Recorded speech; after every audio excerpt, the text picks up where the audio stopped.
नमस्कार, मी ज्ञानदा कदम. माझं कट्ट्यावरती आपल्या सर्वांचं पुन्हा एकदा स्वागत. आयुर्वेदाचार्य बालाजी तांबे यांच्याशी आपण कालही संवाद साधलेला आहे माझ्या कट्ट्यावरती आणि आज या गप्पांचा पुढचा भाग आपण बघणार आहोत. कोरोनाच्या 1.5-2 वर्षाच्या काळामध्ये आयुर्वेदाचं महत्त्व कदाचित नव्यानं अधोरेखित झालं. घरगुती उपचार पद्धती आपल्या सर्वांनाच माहिती आहेत, परंतु एक ठोस ज्ञान त्याच्याविषयीचं जसं आपण म्हणू किंवा नव्यानं ही पद्धत उलगडून सांगणारे बालाजी तांबे आहेत. जगभरात त्यांची त्याबद्दलची ओळख आहे, ख्याती आहे. त्यांनी सुरू केलेली संस्था, त्या संस्थेची सुरुवात कशी झाली, जर तुम्ही तिथे उपचार घ्यायला गेलात तर कोणत्या पद्धतीचे उपचार मिळतात, आत्तापर्यंत त्यांचे जे वलयांकित पेशंट्स राहिलेले आहेत त्या सगळ्यांचे अनुभव काय आहेत, आयुष्याच्या आता 81 वर्ष पूर्ण केल्याच्या टप्प्यानंतर त्यांना काय करण्याची इच्छा आहे, या सगळ्याबद्दलची माहिती, या सगळ्याबद्दलचा संवाद आजच्या दुसऱ्या भागामध्ये आपण त्यांच्याशी साधणार आहोत. नमस्कार, आपलं पुन्हा एकदा मनापासून स्वागत माझं कट्ट्यावर. जेव्हा ज्योतिषाचा विषय येतो तेव्हा मात्र खूप टीका होते. जरी ज्योतिष आपल्या पुरातन ग्रंथांपासून असलं तरी, जरी ज्योतिष विद्या म्हणून शिकवली जात असली तरी, अगदी आत्ता IGNOU मध्ये तो कोर्स सुरू करायचा म्हटल्याबरोबर प्रचंड टीका झाली. तर ही जी ज्योतिषाविषयी विरोधातली टीका आहे त्याला तुम्ही एक ज्योतिषशास्त्रज्ञ म्हणून कसं उत्तर द्या? टीका करणारे ते कोण आहेत, त्यांनी काय शिकलेले आहेत ते स्वतः. आता काल मला एक आनंद झाला, एक नवीन मंत्री नेमलेत तर ते बी झाले, त्याच्यानंतर MTech झालेत, गोल्ड मेडलिस्ट आहेत, त्याच्यानंतर MBA झालेत, मग इकडे काय काम केलं, परदेशात काम केलं. म्हटलं असा कुठेतरी एज्युकेटेड मनुष्य आहे, तो निर्णय घेताना काहीतरी विचार करेल. ज्याचं त्या क्षेत्रातलं कुठलं शिक्षण नाही त्यांनी निर्णय कसे काय घ्यायचे, त्याच्याने सगळा गोंधळ होतो. ज्योतिष नाही म्हणणारे आहेत त्यांनी कशाचा अभ्यास केला आहे, त्यांना ग्रहाची काही माहिती आहे का, त्यांना स्पंदनांची माहिती आहे का. आज जगामध्ये क्वांटम सायन्स एवढं पसार झाला आहे आणि क्वांटम सायन्सच्या पुढे आपण जातो आहे, तर अशा वेळेला तुम्ही ज्योतिष नाही म्हणणार म्हणजे काय, त्याला अर्थच नाही काही. मी आमच्याकडे या कालश्रूला एक भारताचं एक एक्झिबिशन भरतं मोठं, तर त्याच्यामध्ये इंडियन स्टॉल आहे, ते इंडियासाठीच आहे सगळं प्रदर्शन. तर त्याची आमच्याकडे कॉन्ट्रॅक्ट आहे त्याचं, म्हणजे मी त्याचा पार्टनर आहे. तर आम्ही 10 माणसं दरवर्षी घेऊन जातो इथनं आणि इंडियन सगळं काम आहे ते आम्ही पाहतो. म्हणजे मेडिटेशन शिकवतो, नंतर योगा शिकवतो, लेक्चर्स घेतो आणि सगळं स्टॉल असतात औषधाचे इंडियन याचे. तर तिथे एक मला मोठे हे भेटले, ज्यांना आपलं जे हे जे सन्मान असतात ना मोठे भारतातले, तसा ऑस्ट्रियातला सन्मान आहे. त्या माणसाजवळ त्यांनी काहीतरी 4-5 PhD केलेले आहेत आणि खूप मोठे आहेत ते डॉक्टर, म्हातारे आहेत ग्रस्त. ते भेटले तिथे, त्यांच्याशी थोडं बोलता चहा घेत बसलो, तर त्यांनी बोलता त्यांनीच खेचून दिलेलं चहा प्यायला. बसलो आम्ही तिथे, तर त्यांनी म्हणाले की अरे आयुर्वेद आणि क्वांटम सायन्स हे एवढ्या जवळ आहेत, तर आपण याच्यावरती एक हे करू, लेक्चर ठेवू. तर सगळ्या सायंटिस्टनाच फक्त बोलवलं. तिथे एक मोठी इन्स्टिट्यूट आहे सायंटिफिक, त्याच्यात लेक्चर होतं, मी दिलं. आणि क्वांटम सायन्सचं मला पैसे देऊन लेक्चर ठेवलेलं. म्हणजे असं मी जाऊन काहीतरी बडबड केली असंही नव्हे. म्हणजे ते paid me for that lecture. 1 वर्षाची त्यांना ही दिली होती की हा विषय पुन्हा मी कुठे छापणार नाही, बोलणार नाही, किंवा त्याच्या टेप केल्या त्यांनी ते याच्यावर टाकणार नाही कुठल्या माध्यमात. असं सगळं करून काय त्या डॉक्टरांनी ॲप्रिशिएट केलं. ज्यांना डॉक्टर्स म्हणजे असे मेडिकलच डॉक्टर नाही, PhD डॉक्टर जास्त होते. तर हा विषय संशोधनाचा तुम्ही एक काढून पाहतं खरा. आत्ता तुम्हाला सांगतो एक दुसरा विषय आहे, गट्स, माइंड अँड गट. पोटाचे आपले गट्स आहेत आणि डोक्यातले म्हणजे आपलं ब्रेन आहे, ह्यांचा इतका घनिष्ठ संबंध आहे. तर त्यामुळे अन्नपचन, आणि अन्नपचन झालं नाही की कुठलाही रोग कोणत्याही पॅथीला बरा करता येणार नाही. तर हे जे चाललंय विज्ञान ते पाहणार कोण? पण म्हणजे कायम जे ज्योतिषशास्त्रज्ञांवर टीका होते ती असते की अंधश्रद्धेला खतपाणी घालतात. म्हणजे मला आठवत आहे की तुमच्यावर तर त्यामुळे केस केली गेली होती का, ज्योतिषामुळे नव्हती, गर्भसंस्काराच्या पुस्तकात. पण हा जो सगळा हे आहे की त्यातनं कुठे ना कुठे आपण विज्ञानापासून दूर जातो आणि अंधश्रद्धेला खतपाणी घालतो, हा जो आरोप आहे. हे जी केस आहे ना, त्या केस म्हणालाच तुम्ही म्हणून तुम्हाला सांगतो, कोणी केली आणि कशी केली कुठेच टिकली नाही ना. हायकोर्टाने डायरेक्ट ॲडमिट केली, खालच्या कोर्टाला हे करून आम्ही अर्ज देऊ आणि ती आम्ही जिंकलो केस. त्या पुस्तकामध्ये ते जे म्हणतात आत्ता त्या यांच्यावर लावला होता ना एक आरोप आत्ता मध्यंतरी, मुलगा होईल मुलगी होईल किंवा हा विषय मी मांडलेलाच नाही त्याच्यात. मी तर त्याचे आयुर्वेदाचे ओरिजिनल श्लोक छापले होते. मी आधी आमच्याकडे आता मुलं व्हावीत म्हणून एवढे लोक येतात. दोष असतात ना खूप सारे ते आणि जातात ही सगळं बरोबर होतं आहे. तरी मी काय सांगतो आलेल्या पेशंटला की ही औषधं ही ट्रीटमेंट नाही, याला झालं त्याला झालं तुम्ही ऐकलं म्हणून आला आहे बरोबर, परंतु ही गॅरंटी नसते. कारण की सगळं नॉर्मल आहे परंतु मूल होणं न होणं ह्याच्यामागे दुसरंही काही कारण असतं ते आम्हाला कळलेलं नाही आणि ते कारण काय माहिती नाही. ते जर असलं तर तुम्हाला मूल होणार नाही तरीसुद्धा. तर कोणाला मूल व्हावंच मुली आधी सांगत नाही, तेव्हा मुलगा व्हावं का मुलगी व्हावं सांगेल का? माझ्या घरात माझ्या मुलालाच 3 मुली झाल्यात, म्हणजे काय सांगणार काय आपण? तर त्यांनी उगाचच केस केलेली. म्हणजे असं पकडून पुरुष नावाचा शब्द आहे ना तो धरून तर तो पुरुष परमात्म्याला पुरुष म्हणतात. तर तिथे सुरू झालं ते पुरुष हा आपण मी पुरुष आहे नव्हे, मी मेल असलो तर हा पुरुष जे संस्कृतमधला आहे ना तो पुरुष वेगळा. तर त्याच्यामुळे केस केली, त्यामुळे ती आम्ही जिंकलो.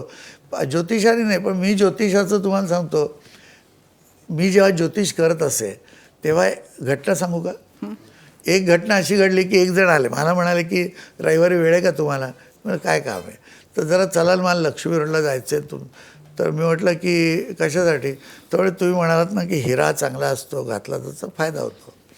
तर कुठल्या तरी लेक्चरमध्ये सांगितलं असेल बोलता बोलता ते अभ्यासाला आले असतील. तर मी म्हटलं अहो मला माझ्याकडे हिरा आहे का? मला कळत नाही की हिरा चांगला आहे वाईट आहे, माझा काय संबंध लक्ष्मी रोडला?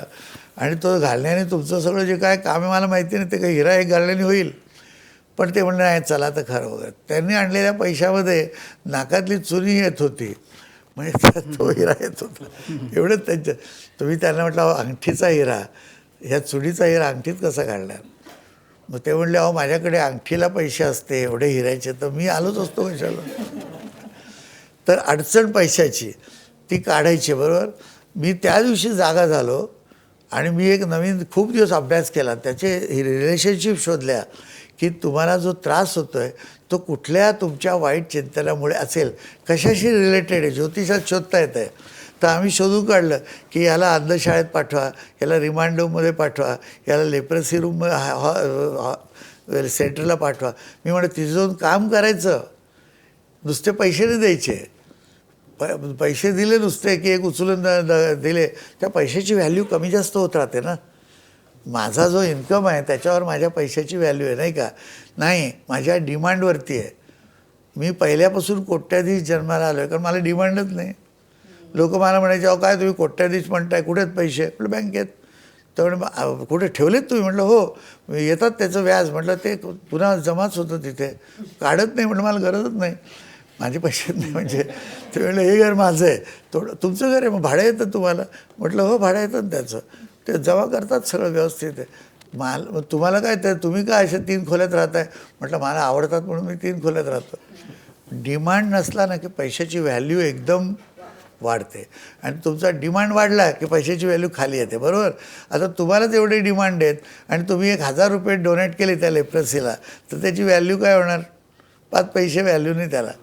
तुमचे डिमांड पुरे नाही झाले, तुम्हाला पैशाची व्हॅल्यू नाही काय त्या. तर गंमत अशी की त्या प्रत्येक माणसाला कामाला पाठवल्यानंतर 1 तास जायचं आणि एका ठिकाणी मी स्वतः दर रविवारी कामाला जायचो 1 तास. लोकांना यायला तिथे असं नको वाटायला म्हणून. मग आज इथे गेलो, पुढच्या रविवारी दुसरीकडे तिसरीकडे, आणि लोकांना प्रवृत्त केलं कामाला. ज्योतिष हे पाहण्यावरती आणि त्याच्यानंतर त्याची काय विनियोग कसा करावा ह्याच्यावरती आहे. नुसते ग्रह पाहून आणि एक सकाळी उठून जपाकुसुम संकाशम काश्यपे असा श्लोक म्हटला तर लगेच तो सूर्य खुश काय? त्यांची काही डिमांड मी तुम्हाला सांगितलं तसं सेंटर आहेत आपल्यामध्ये, त्यांना व्हायब्रेशन द्यायची आहेत आणि ह्याच्यावर खूप अभ्यास चाललेला आहे. आणि तुम्हाला मी एक चित्र पाठवली आहेत ना, त्याच्यामध्ये अशी 2 सर्कल पाठवली पहा, आहे का? अशी निळी एकात एक सर्कल. ते आत्ता आम्ही लंडनला जे प्रयोग करता येतं. आपण बोललो की अणू हलतात ना सगळे पार्टिकल्स. इथे वाळू टाकून ठेवली आणि या टेबलला असं असं केलं की ती वाळू एक आकार घ्यायला लागते. तर त्याच्यावरती प्रयोग करायचे होते. ते मशीन आहे 14,000 पाऊंडचं. तर मी म्हटलं घेण्यापूर्वी काय मशीन आहे ते आम्हाला पाहू द्या. मग त्या माणसाला म्हटलं मी 1-2 मंत्र पाठवतो, त्याचे मला काय चित्र येतात ते दाखवतो जरा, ते काय करताय मशीन. त्याची ती 2 चित्र आहेत. तर त्याला 2 वेळा पाठवली मी मंत्र म्हणून, आणि त्या मंत्र आता त्याचं डिकोडिंग कसं करायचं हा एक अभ्यास आहे. तर प्रत्येक साऊंडची व्हायब्रेशन आहेत आणि त्याचा आपल्या ॲपवरती, शरीरातल्या मेंदूवरती किंवा सगळ्या अणुरेणूवर परिणाम होतो. इथलं वातावरण आहे, इथे शूटिंग होऊ शकतं. हे शूटिंग तुम्ही रिसेप्शनच्या बाहेरच्या ह्याच्यात थोड्या खुर्च्या टाकून होईल का? वातावरण असतं ना त्याचा खूप परिणाम, आणि ते आपले सेलमधनं आतमधले स्विचेस उघडतात. हे तुम्ही you can refer any Google आणि त्याच्यातनं शोधून काढा, पुस्तकात आहे. आणि त्याच्याने वेगवेगळी प्रोटीन तयार होतात. ते ज्योतिष हे काम करतं. ज्योतिष काय करतं आहे की ते प्रकाश आणि व्हायब्रेशनचा कसा परिणाम होतो याचा आहे. आणि त्यांची प्रत्येक ग्रहाची व्हायब्रेशन शोधलेली आहेत की या काय स्पिनिंग होतं ना, फिरतो ना तर ग्रह स्पिन केलं की व्हायब्रेशन, साधं एक दोरी फिरवली की गो गो गो गो आवाज सुरू झाला ना त्याचा. तर तो जो व्हायब्रेशन आहे त्याचा तुमच्यावर काय परिणाम होतो हे ज्योतिष आहे. तर त्याचं तुम्ही व्हायब्रेशन्सचा मुद्दा घेतलेला आहे आणि त्याच अनुषंगाने मला प्रश्न विचारायचा आहे की संगीतोपचार आणि गर्भसंस्कार याचा तुम्ही खूप सूक्ष्म अभ्यास केला आहे. माझ्या वाचनात असं आलं होतं की गर्भवतीने जर 7व्या महिन्यामध्ये शास्त्रीय संगीत ऐकलं तर त्या गर्भातल्या मुलाच्या मेंदूचा खूप जास्त विकास होतो. पण दुसरीकडे अनेकांचं असं म्हणणं आहे की गर्भात असलेल्या मुलाला काहीही ऐकू जात नाही. तर तुमची काय निरीक्षण आहेत? म्हणजे त्यांना काही ऐकून घ्यायचं नाही आहे. मुलाला ऐकू जात नाही हा वेगळा मुद्दा आहे. त्यांना काही ऐकूनच घ्यायचं नाही, ते बहिरे झालेत. त्यामुळे ते असं म्हणून राहिले की ऐकू कसं नाही येणार. जर गर्भामध्ये मुलाला खाता प्यायच्याही आवडी होतात, डोळे पुरवतात की नाही, ते आतल्या गर्भाची आवड असते ती. आणि गर्भाला जर डोळे पुरवले नाही तर काय रोग होतात नंतर. आणि मुलांचे प्रयोग करा ना, एक 50 मुलं घ्या, त्यांच्या म्हणजे बायका त्यांच्या गर्भ राहायला की तिचे डोळे पुरवायचे नाहीत आणि मग होऊ द्यायची मुलं, मग बघा काय होते राक्षस. तर आपल्याला प्रयोगच करायचं नाही कुठला, काही बोलायचं. पुणे युनिव्हर्सिटीमध्ये गर्भसंस्काराचे जे अल्बम आहेत त्या अल्बमवर प्रयोग करवला मी, ज्यांना PhD करायची होती त्यांच्याकडनं. आणि तर मी म्हणतो आहे की ते आहे. अमिताभ बच्चनला उगाच वाटलं असेल का की मी येतो आणि त्याला आवाज देतो. मी त्यांना म्हटलं की तुमच्या आवाजाची जी डेप्थ आहे ती पोचेल आतमध्ये, व्हायब्रेशन त्याची चांगली आहेत, म्हणून मला तुम्ही इंट्रोड्यूस करा फक्त पहिले 1.5 मिनटं. मी तुम्हाला लिहून देणार, ते तुम्ही बोलायचं. आणि त्या एक पैसा न घेता अमिताभ बच्चनने ते रेकॉर्डिंग केलेलं आहे. काही माझ्याकडनं आमच्या त्या पुस्तकाचं गर्भसंस्कारचं विमोचन इंग्लिश आवृत्तीचं करायला आले, पैसे त्यांनी घेतले नाही, मोरारी बापूंनी घेतले नाही. आणि जाधवसाहेब त्या व्हाईस चान्सलर होते, ते मराठी पुस्तकात त्यांनी घेतले नाही. आणि ते पुस्तक आज ट्रान्सलेट होऊन जर्मनीत चालू आहे. तर त्याच्यामध्ये त्यांनी काय केली, अट घातली. मग मी त्या टाइम्सकडनं 20 मिनटाची परवानगी घेऊन ते 20 मिनटाचं इंट्रोडक्टरी म्युझिक त्या पुस्तकात CDच लावून टाकली आहे त्यांनी.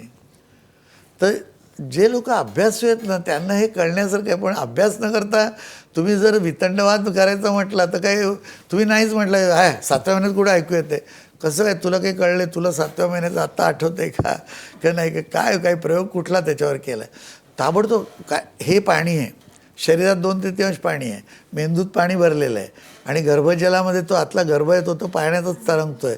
असं केलं की पाण्यावरती येणारच तरंग.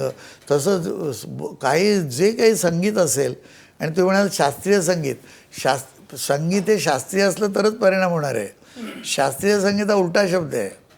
म्हणजे आपण शास्त्रीय संगीत म्हणजे राग वगैरे समजतो, म्हणजे ते त्याची कॉम्पोजिशन केलेली आहेत की कशा तऱ्हेने केलं की त्याच्यातनं काय फिगर तयार होईल, कळलं की नाही. त्याच्या वेव्ज आहेत त्या मोजून त्याप्रमाणे त्याची जी काय फायदा होणार आहे तसे ते राग आहेत सगळे. म्हणजे कुठल्या रागाला, आणि मग त्याला साथ कशी करावी, काय करावी, हे सगळं घेतलेलं आहे. तर शास्त्रीय सिनेमाचं गाणं शास्त्रीय संगीत आहे की नाही, आहेच ना. शास्त्र नसलं तर संगीतच होऊ शकणार नाही. गुरुजी, याच अनुषंगाने एक प्रश्न विचारते की आपण संगीताबद्दल बोललो की ज्याला एक आवाज आहे जो ऐकला जाऊ शकतो, पण मला एक गोष्ट खावीशी वाटतेय, ही माझ्या मनातली भावना आहे की जे त्या गर्भामध्ये निर्माण होते आणि मग ते त्या आईला खावंसं वाटतं, डोहाळे लागतो ज्याला आपण म्हणतो. तर गर्भाच्या मनातलं आईला खावंसं वाटणं हे कनेक्शन काय आहे?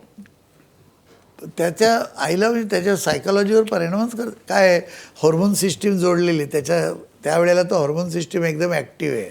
स्त्रीची हॉर्मोन सिस्टीम ही एकदम ॲक्टिव्हच असते पुरुषापेक्षा सतत. त्या खूप सेन्सिटिव्ह आहे, ती सगळी वेगळी सिस्टीम आहे. त्या पुरुषांसारखी नाही.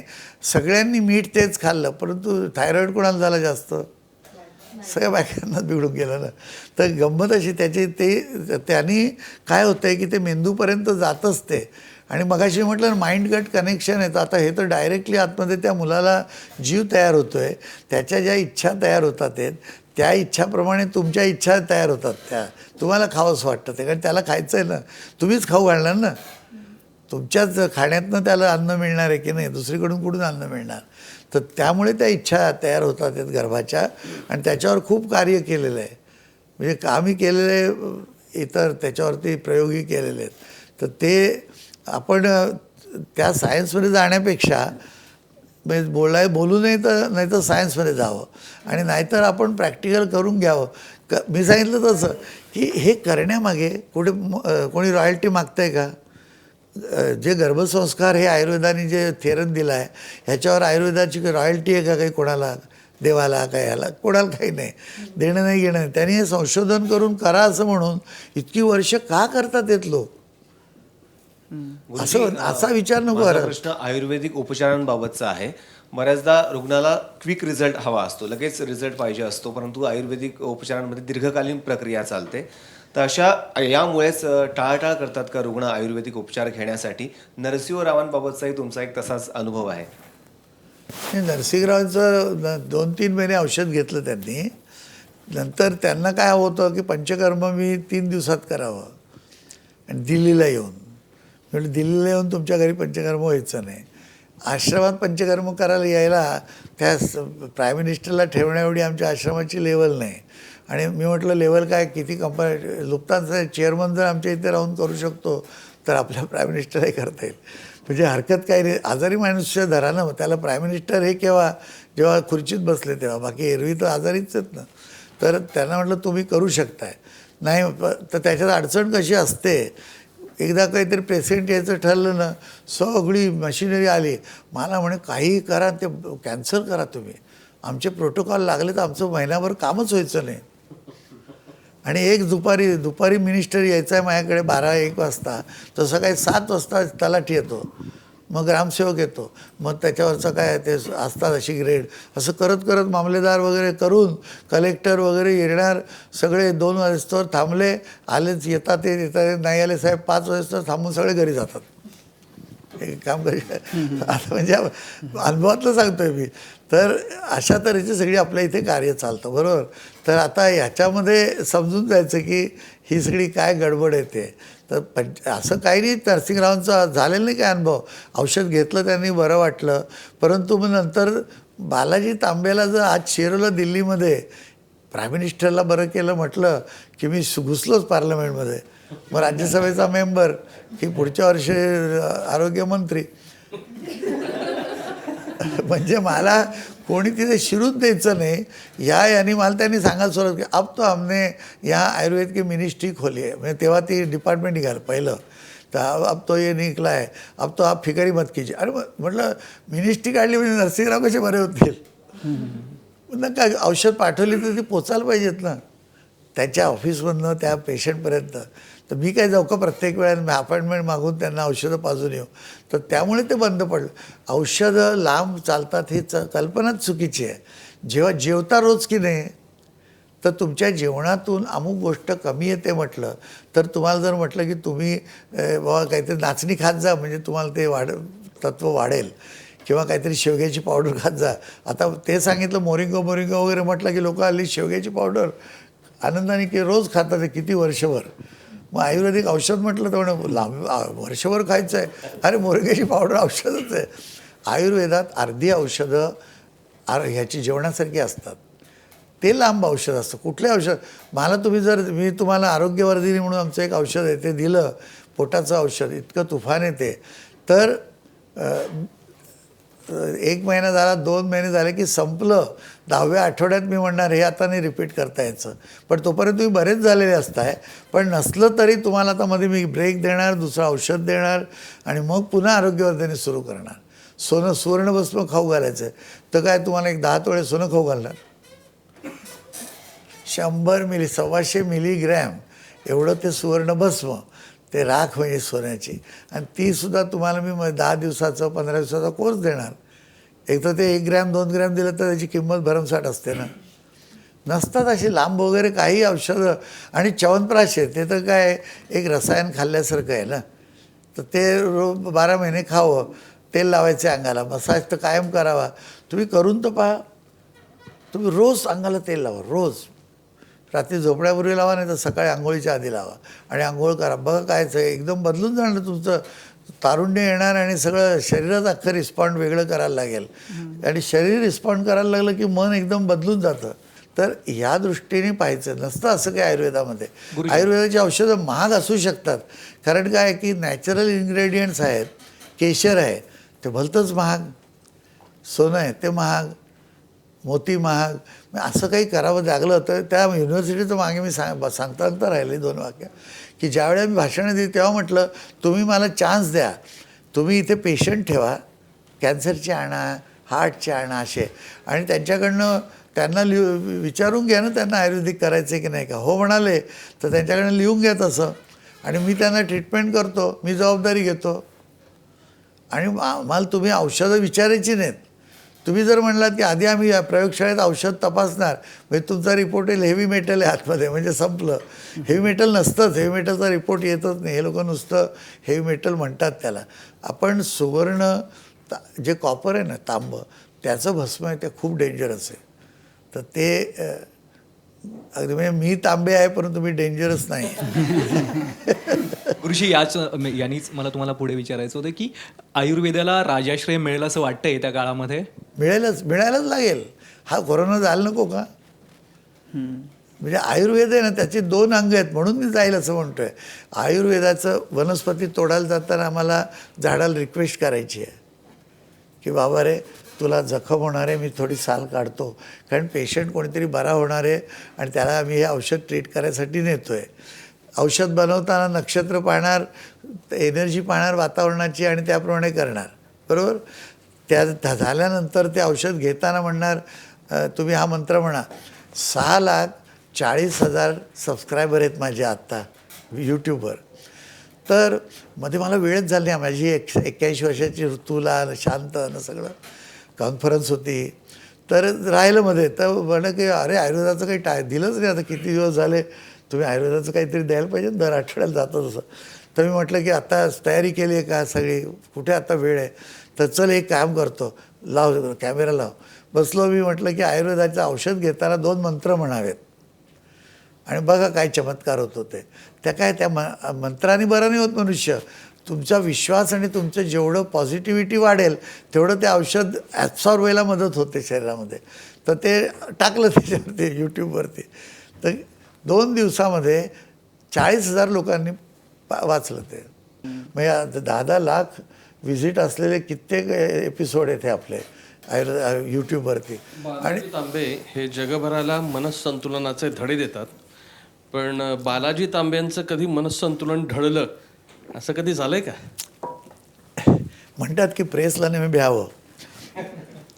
तर तेव्हा मला मन जास्त खंबीर ठेवायला पाहिजे की कोणी प्रेसचा मनुष्य प्रश्न विचारतोय, त्याच्याने आपल्याला तो कसा फिरवेल सांगता येत नाही. नाही काही माझं मन तुम्ही कोणाला विचारा आमच्या इथे. मी उलट सांगतो, मला माझ्या बहिणीने सांगितलं, माझी आई वारलेली, तर वारणार होती आम्हाला माहिती होतंच. तिने सांगितलं स्वतः की बाबा बालाजी मला आता मरू दे. ती मुलीकडे होती, माझ्या बहिणीकडे. तर तिथे मी गेलो, तो म्हणे की आता मला मरू दे, आणि औषध मी दिलं. 3 दिवसांनी डोळे उघडून हे बोलली ती पहिलं वाक्य. ती बेशुद्ध होती, डॉक्टरांच्या ठेवलेल्या हॉस्पिटलमध्ये. मी गेलो, म्हटलं काय आज चाटवली औषधं. 3 दिवसांनी ती सरळ बोलायलाच लागली, डोळे उघडले, बोलली. म्हणे आता मी मरायचं आहे, मला तर मला सुखाने मरू दे, मला फक्त आपल्या घरी घेऊन चाला, तिथे मी मरणार आहे, बरोबर. हे आता तीच म्हणती आहे, तो मरेल तर खरीच. घेऊन गेलो बडोद्याला. ते डॉक्टर म्हणले तुमच्या जबाबदारीवर जा. म्हणजे काय म्हटलं, मग तुम्ही घेताय का जबाबदारी, इथे ठेवतो तिला, उगाच काय ते जबाबदारी कशाला टाकताय. बडोद्याला गेलो, 2 दिवसांनी जाणार या आधी 5 वाजता ती गेली असेल, तर 4 वाजता मी खाली उतरवलं पलंगावरचं, मांडीवर घेऊन बसून राहिलो की आता मरणार. गेलो, मग नंतर तिचा प्राण गेला. हे सगळं माझ्या डोळ्यात देखत आणि मला कळतंय काय होतंय ते, आणि मग आता तयारी करायची. तर मी उभा होतो, तो मला काय बहीण आली माझी माझ्या पाठची आहे ती, म्हणजे दादा आता तरी डोळ्यातनं थोडं पाणी काढ. अरे म्हटलं पाणी काढायची काय गेली सिरीन लावून काढू का काय करू. म्हटलं दुःख कशाचं आहे, आई गेल्याचं दुःख आहे मला. आईचं रोज स्मरण. आत्ता मी इथे बसतो, तुम्ही माझ्या घरी जा, माझ्या बेडरूममध्ये माझी जी ध्यानाची जागा आहे तिथे आईवडिलांचा फोटो आहे. आणि मातृदेवो पितृदेवो भव, एकही दिवस मी त्यांना नमस्कार केल्याशिवाय जात नाही. एवढं माझं प्रेम आहे ना. आई मला बऱ्याच वेळा असं वाटतं की आत्ता तुम्ही म्हणाला ना काय झालं नाही असं, तर त्यांना मी उशिरा झालेला असल्यामुळे ते लवकर गेले. मी 60 वर्षाचा 40 वर्षाचा तेव्हा माझे वडील गेले, ते 100ला होते. त्यांचं 100 आणि माझी 60 शांत, सॉरी 40 नाही 60 शांत आम्ही एकदम केलेले दोन्ही. तर जरा वेळ असते तर बरं झालं असतं, असं मला तेवढी त्रुटी राहिली असं. तर आयुषला नमस्कार करतो मी, बरोबर. तर मी असं काही उगच म्हणत नाही आहे. त्या कोणालाही तुम्ही आमच्या ह्याच्यात म्हटलं, मी म्हणतो की असेल त्याच्यात समाधान आहे आणि कसल्याही याचा आनंद करून शिकायला बघायला पाहिजे. तुम्ही एक साधं मी म्हणेन की दुःख म्हणजे काय, शेवटी मला सांगा की दुःख व्हायचं म्हणजे काय होतं आहे की जो प्रसंग घडतो आहे त्या प्रसंगाचं उत्तर सापडलं नाही आहे म्हणून दुःख झालं, बरोबर. म्हणजे उत्तर शोधायचं का रडत बसायचं. मग उत्तर शोधायचं ना, तर मी असं म्हणतो त्याची उत्तर शोधू आपण, आणि त्याला हसत खेळत जेवढं जाऊ तेवढं उत्तर जास्त शोधता येतं. ही सगळी माणसं आमच्याकडे आत्ता कुटुंबामध्ये कारल्याला हे सगळे फॉरेनर्स आहेत, इथे इंडियन्स आहेत दुसरे, ते सगळे 40 लोक आहेत. ते अख्खी फॅमिली असल्यासारखं आहे. म्हणजे घरात जेव्हा एकदा आठवड्यातून सगळे आमच्या घरात येऊन बसतो आहे, आम्ही चहा पितो, एकत्र बसतो आहे, म्हणजे दे आर फॅमिली ओनली. तर ही सगळी माणसं आली कशाने, तर मीच रडत बसलो तर येणार आहेत का. आणि कुठल्याही तऱ्हेची चुकीची आम्ही प्रॉमिसेस नाहीत, काही नाही. हे सगळं ॲक्सेप्ट करून मी सांगितलं ना की आई मरणार आहे हे सुद्धा मी जर ॲक्सेप्ट करणार असलो, माझा मित्र गेलेला तेव्हाही असंच झालेलं. म्हणजे बऱ्याच वेळा तुम्ही प्रॅक्टिकल जेवढे व्हाल तेवढं बरोबर येईल असं मला वाटतं त्याच्यात. आत्तापर्यंत ना म्हणजे तुम्ही हजारो लोक तुमच्या इथं आले, कदाचित लाखो असतील, हजारोंच्या मानसिक व्याधी 2 लाख. हां, तर त्यामुळे अशांना हजारो लाखो लोकांच्या मानसिक शारीरिक व्याधी तुम्ही दूर केल्या आहेत. कोणत्या म्हणजे असा कोणता प्रसंग आहे की ज्याचा आज आता मागं वळून बघताना तुम्हाला स्वतःलाच खूप आनंद, खूप समाधान मिळतं. जेव्हा इथल्या आपल्या हॉस्पिटल आहे तेजपाल, नाही काय तेजपालच्या हॉलच्या बाजूला कुठलं हॉस्पिटल आहे, बॉम्बे हॉस्पिटल वगैरे, बॉम्बे हॉस्पिटल असेल, म्हणजे आता मला असं नाही नाव वाटत. त्याच्या ट्रस्टींना किडनी खराब झाली. त्यांनी घरामध्ये सगळं डायलिसिसचा प्लांट लावला प्रायव्हेट, आणि मग डॉक्टर जाऊन तिथे त्यांच्या घरी हे करायचे. माझ्याकडे आलं, हे सगळं मला सांगितलं. तो म्हटलं तुम्ही इथे राहा. तर म्हणून मग डायलिसिसच्या प्लांटचं काय करायचं, म्हटलं मी आणि इथे डायलिसिस करावं तुम्हाला, तुम्ही काही काळजी करू नका, तुमचं काही होणार नाही बरं वाईट. आणि म्हटलं अजिबात तुमचं सगळं हे दुखणं आहे माझ्यावर सोडा, तुम्ही बसा. ॲडमिट झाले, आणि जेव्हा त्यांच्या सगळे रिपोर्ट किडनीचे बदलून गेले की डायलिसिस करायला नको आहे, तेव्हा मला भयंकर आनंद झाला की काहीतरी आयुर्वेदी असं करू शकतो. म्हणजे असे तर असंख्य प्रसंग आले. ज्या वेळेला एका पेशंटनी, माहेश्वरी म्हणून एक पेशंट होते, त्यांचा ज्या वेळेला ECG असं दाखवत होता की इन्फार्ट बरा झाला, ते स्वतः घेऊन आले. मला म्हणायला लागले, डॉक्टर म्हणाले असं कधीच होत नाही, तुमचं काय औषध दिलं की तुमचा मसल रिज्युनेट झाला, कारण त्याशिवाय काही इन्फार्ट जाणार नाही. तर तुम्ही काय केलं, तर म्हणजे त्यांना माहिती नाही काय केलं. तेव्हा मला एक खूप आनंद झाला. म्हणजे मी जे मगाशी म्हटलं ना की मी त्या जर्मनी त्यांना म्हटलं की तुम्ही मला पेशंट बरा करू द्या.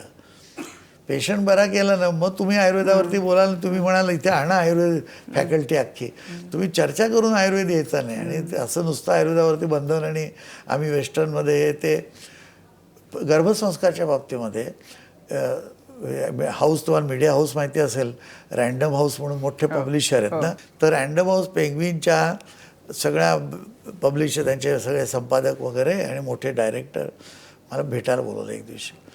माझा वाढदिवस होता आणि सकाळी असा एक फोन आला अचानक. तर ते म्हणले तुम्ही म्युनिकमध्ये आहात आणि आम्हाला कळलं आहे, तर तुम्ही आम्हाला भेटू शकाल का. तर म्हटलं की ज्याला तिथे परवानगीच नाही जात जायला, त्या बिल्डिंगमध्ये तुम्ही मला भेटायला बोलवता, मी मला म्हटलं वाढदिवसाची चांगली भेट आहे. गेलो मी. तर त्यांना मी सांगितलं जेव्हा गर्भसंस्कारचं, एक जण ऐकायला तयार नाही. एक जण ते म्हणले हे नाही चालायचं, हे इथे असं सगळं इथलं कल्चर असं आहे, इथलं अमुक तसं आहे, इथलं अमुक. म्हटलं शेवटी मूल होण्याची क्रिया भारतात आणि इथे सारखीच आहे. त्याचे सगळं म्हटलं प्रोसिजर सगळं सारखं आहे, प्रकृती सगळी सारखी आहे. तुम्ही जर्मन बोलता एवढंच आहे, बाकी आम्ही हिंदू बोलतो. काय फरक आहे का काय कोणामध्ये? तुमचा ख्रिश्चॅनिटी आहे आणि आमचा हिंदू धर्म आहे, फरक काय तो सांगा मला. तर म्हटलं काही नाही आहे, त्या बाईला मूल व्हायचं, ती ख्रिश्चन असो हिंदू असो सारखंच होतं आहे सगळ्यांचं. तर तुम्हाला का नाही झेपणार? नाही म्हणे त्याचं हे असं ऐकणार नाही, इथल्या बायका तर अजिबात स्वीकारच करणार नाही असं सगळं तुम्ही लिहिलेलं. इथे स्त्री मुवमेंट एवढी ही आहे ती आहे, अमुक आहे तमुक आहे. तर तुम्ही दुसरा काही विषय सांगा. मग मी त्यांना दुसरा विषय सांगितला आणि ते पुस्तक त्यांनी घेतलं. कशाचं असावं? सोम मेडिटेशनचं. ते म्हणे याची आज गरज आहे, बरं घ्या. 3 महिन्यामध्ये 5,000 पुस्तकं विकल्यावरती त्यांनी मला भेटायला बोलावलं. म्हटलं गर्भसंस्कारचं पुन्हा एकदा आपण मिटिंग घेऊ. आणि तो गर्भसंस्कार आहे तो त्यांनी जेव्हा स्वीकारला आणि म्हणले की तुम्ही फक्त एक काम करा, रिराईट करायला लागेल तुम्हाला. का? थोडे तुम्ही आता इतक्या वर्ष इथे येत आहे, सगळ्या इथल्या बायकाही माहिती आहेत, पुरुष माहिती आहे, हे आमचा देश तुम्हाला माहिती आहे, स्वित्झर्लंड ऑस्ट्रिया इकडे सगळीकडे मी जायचो ना, तर ते तुम्हाला माहिती आहे. तर त्यांना जरा झेपेल अशी स्टेटमेंट करा, म्हणजे मध्ये अशी काही गोष्टी टाकू नका. आणि ज्याच्यामध्ये इथल्या वनस्पतींचा काही थोडासा भाग टाका. आणि खाणं पिणं इथे काय मिळते बाजारात तेही तुम्हाला माहिती आहे, त्याप्रमाणे डाएट कंट्रोल करून द्या. जरा एवढा पुस्तकात बदल करून द्या. आम्ही ते पुस्तक घेणार, ते गरजेचंच आहे. ते पुस्तक ज्या दिवशी प्रसिद्ध झालं ना तेव्हा मला खूप आनंद झाला. लहान वयात मुलांमध्ये खूप रागाचं प्रमाण वाढणं किंवा खूप हट्टी असणं किंवा एखादी गोष्ट पाहिजेच हे प्रमाण सुद्धा वाढले, पण मग ह्याला काय कारणीभूत असू शकतं? म्हणजे एकतर आईवडिलांची वागणूक गर्भात असताना खूप काम करते. म्हणजे आईवडिलांना दोष दिला की लोकांना आवडत नाही, परंतु घरातलं वातावरण, तुमचं मानसिकता ही सगळी त्या मुलांनी खूप उचललेली असते. आणि आत्ता काय झालं आहे सध्या या वर्षात, तर आत्ता मुलं काय करतात तेच काही नाही, पण त्याच्या आधी 10 वर्षसुद्धा आपण खूप सारं काय छडी लागे चमचम विद्या ही गमगम तर गेलंच. साधं मोठ्याने बोललं तरी अमेरिकेत केस करतात ते पेरेंट्सवरती. अशा कंडिशनमध्ये आपण चालायला लागलो म्हणजे ती मुलं मग म्हणाले तसं मनपूतम समाचार आहेत, काय असेल ते.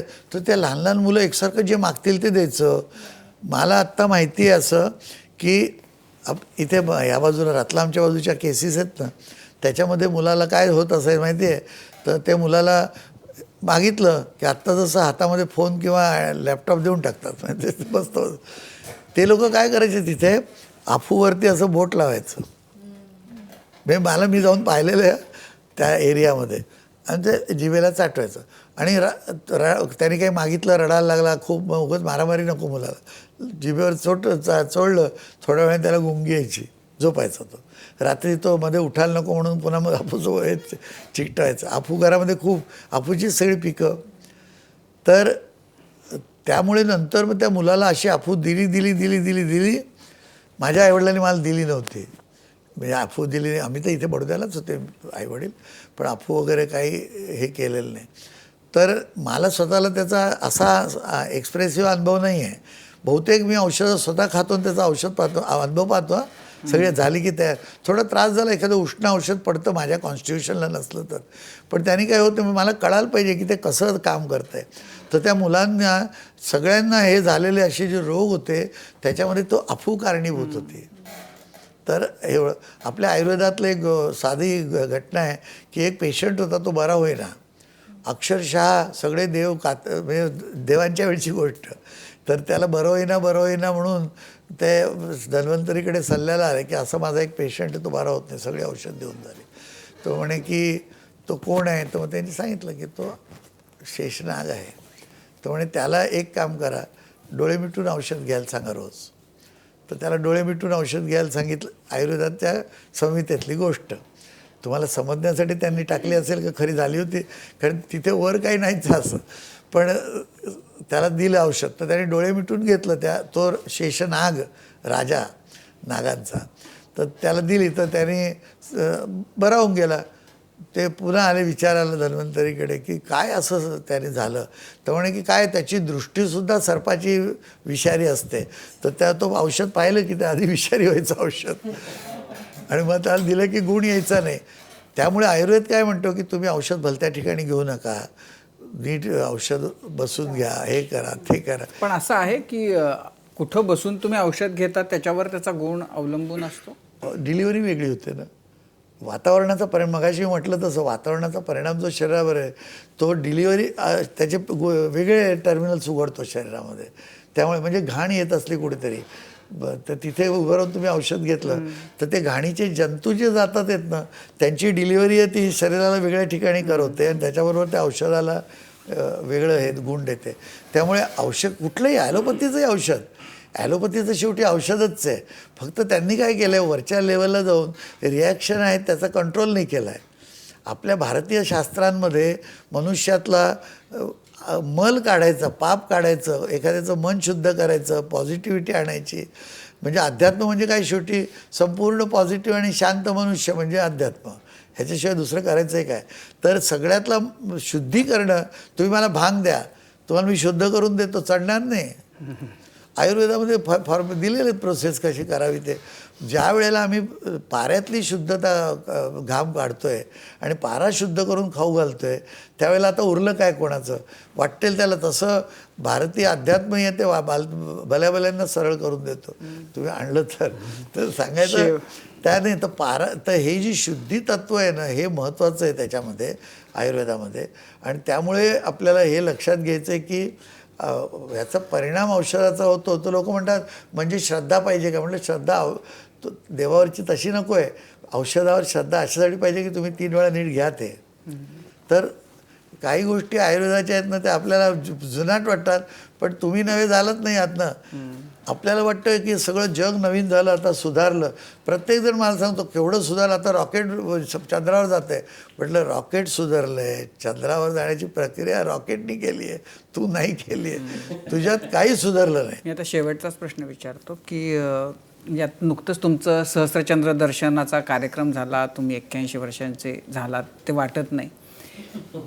पण या सगळ्यामध्ये समाजाकडून जे तुम्हाला मिळालं त्याच्याबद्दल तुम्ही कितपत समाधानी आहात. काही वैषम्य कुठल्या गोष्टीचं आहे का. आणि तुमच्याकडे जे होतं तुम्ही जे देऊ पाहिलं त्याचं चीज समाजानं केलं अशी तुमची भावना आहे का. भारतात काही चीज होईल असं मला वाटलं नव्हतं कारण आपल्या ते चीज नव्हतंच. नाही मी समाधानी आहे पूर्ण. मला समाजाने प्रत्यक्ष खूपच दिलं आणि प्रेम करणारेच लोक आहेत. पुढे असतात काहीतरी काढतात आणि जरा त्रास दिला. बालाजी मोठा झाला जरा नाव आहे त्याचं म्हणजे त्याला त्रास दिला की त्यांचं नाव होतं ना. बाकी त्याच्यामध्ये कोणी मला काही केलं त्याचा मला काही परिणामही झालेला नाही. मला एका गोष्टीची खंत मात्र तरी राहिलीच की आयुर्वेदासारखं आपलं शास्त्र, आपले अध्यात्मशास्त्र हे जीवनाला सुखी करण्याचं शास्त्र आहे.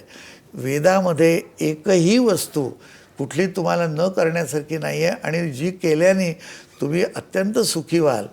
शेवटी आनंद हवा आहे ना प्रत्येकाला, त्याच्या प्रती नेण्यासाठीच आहे.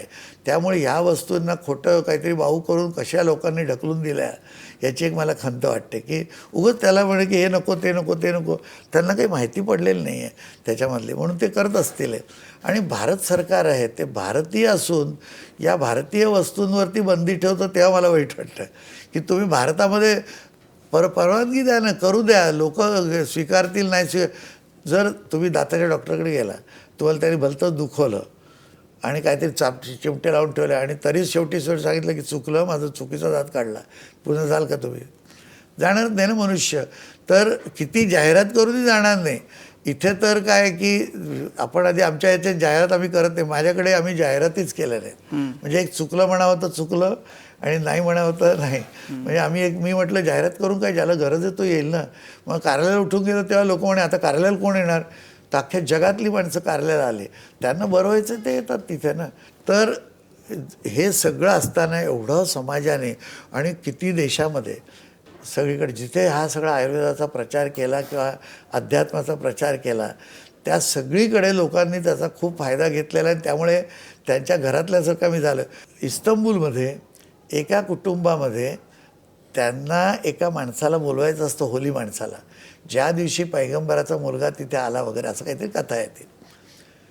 तर त्या कुटुंबामध्ये ब्राह्मण म्हणून मी एकदा जेवायला गेलो होतो. त्यांचं इतकं माझ्यावरती प्रेम आणि हे 2-4 लेक्चर मी वर्ष जात असे तिथे. नंतर माझ्या मागे ते टेररिस्ट लागले म्हणून मी बंद करून टाकलं. पण तिथे 4 वर्ष तर त्यांनी मला बोलवून हे केलं. तर सगळ्यांनी भरभरून प्रेम दिलं. आम्हाला काही कमी, बरं माझ्या रिक्वायरमेंट काय आहेत का, काय आम्ही साधं आहेत ना, तुम्ही केव्हाही येऊन, गोखले म्हणून एक त्यांनी माझ्या ध्यानावर पुस्तक लिहिलं होतं, त्यात माझ्याविषयी लिहायचं. ते म्हणाले मी तुमच्याबरोबर 24 तास राहणार. म्हटलं माझ्या गादीवर झोपायचं नाही, बाकी काय करायचं. पण त्यांनी लिहिलेलं आहे असं. तसं प्रत्येकाला चॅलेंज आहे, येऊन आमच्यात राहा, 2 दिवस पहा कारल्याला काय चाललं आहे. वी आर व्हेरी सिम्पल, समाधानी आहोत आम्ही. आणि ह्या सगळ्या सोयी लोकांना सुविधा व्हाव्या या दृष्टीने केल्या आहेत. त्याच्यामध्ये कुठली श्रीमंती नव्हे, साधंच, परंतु आहे सगळं तिथे. तर या दृष्टीने माझी काहीच तक्रार नाही. उलट आज एक तक्रार राहिली की आता सांगायचं खूप राहून गेलं, तुम्ही काही आपण विषय पुढे काही इकडे तिकडे गेलाच नाही. मी एकदा शेवटलं म्हणून सांगतो की माझ्या 75ला मी 18 लोकांना सत्काराला बोलवलं. 18 फॅकल्टीजमध्ये मी स्वतः प्रोफेशनली काम केलं आहे. प्रोफेशनली याचा अर्थ चार्ज करून. मी म्हणतो मी गाणं गातो, गाता काय गुरुजी गाणं, बसलो इथे गाणं गायलं, तुम्ही टाळ्या मारल्या, ह्याला गाणं म्हणत नाहीत. मी ह्याला प्रोफेशन म्हणत नाही. मी म्हणत बाबा मी गाण्याला 1000 रुपये घेतो, देत आहे का. मग तुम्ही म्हणलं बरं द्या. पैसे देऊन, म्हणजे पैसे घ्यायचे म्हणून नव्हे, त्याचं एक किंमत असावी प्रत्येक वस्तूची. 84पर्यंत माझा फुकट दवाखाना होता बरं का. एक पैसा कोणाकडनं मी औषधाचाही घेतलेला नाही, तपासाचाही घेतलेला नाही. म्हणजे किती वर्ष मी आधी नुसती सेवाच, कारण सेवा म्हणून सांगितलं होतं. ज्या वेळेला माझे इतर सगळे उद्योग मी थांबवून टाकले, त्यावेळेला मी म्हटलं औषधाचे रेग्युलर पैसे नाही घेतले तर हे सगळं चालायचं नाही, म्हणून मी पैसे घ्यायला लागलो. आणि मासवरती जास्त पैसे मिळाले. म्हणजे आमच्याकडे रोज 100-200 माणसं आली, फुटफॉल असला कारल्याला तर एकदम वाढणारच ना सगळं. पण अशा 18 फॅकल्टीज आहेत ज्यामध्ये तुम्ही काम केलेलं आहे. तर मी काम केलं, 18 फॅकल्टीजमध्ये काम केलं ना. कोणत्या कोणत्या तुम्हाला आठवत आहेत, सांगता येतील? म्हणजे मी प्रदर्शनं केली, त्यामुळे मी पेंटिंग करत असे. पेंटिंग मी थोडं शिकलो होतो, पण बाकी सगळं उपजत असेल त्याचं आहे. मी बेस्ट शॉट होतो, मगाशी तुम्हाला म्हटलं मला कमिशन मिळालेलं आहे.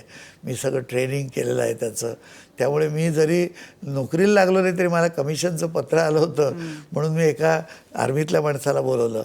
मी नंतर काय शेती केलेली आहे, शेती करतोच आहे आजसुद्धा.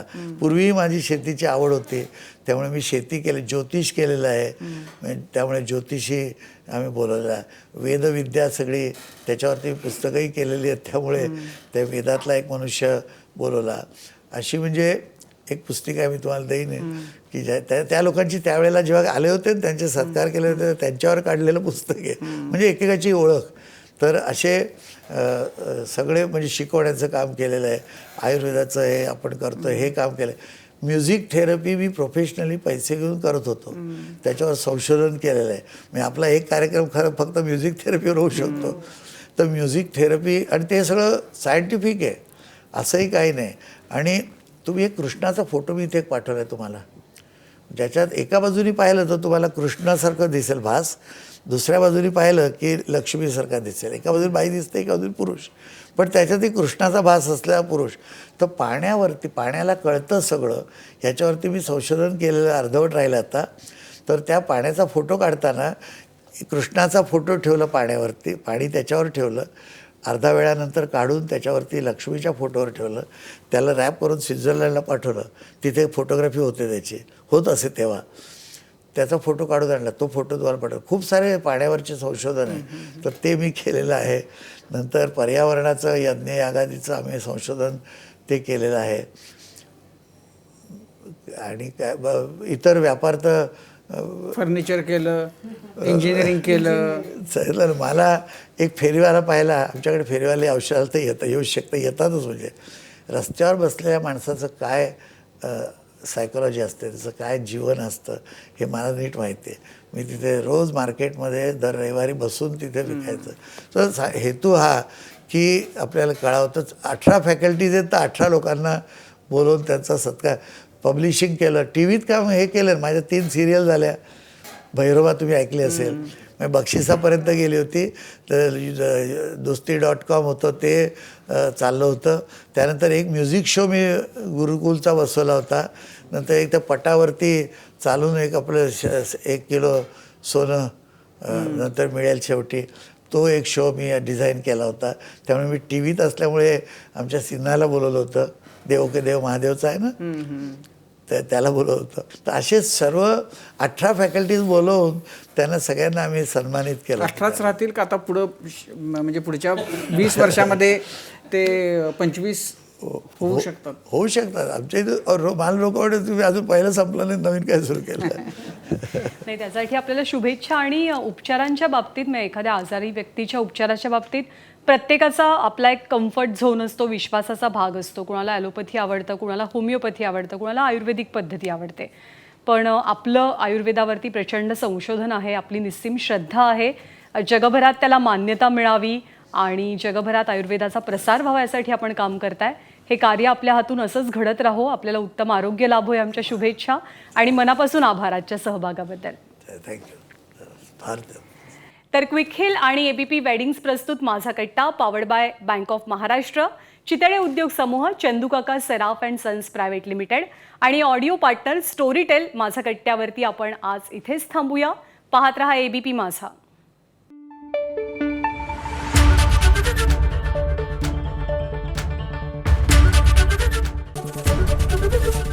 ABP माझा, उघडा डोळे बघा नीट.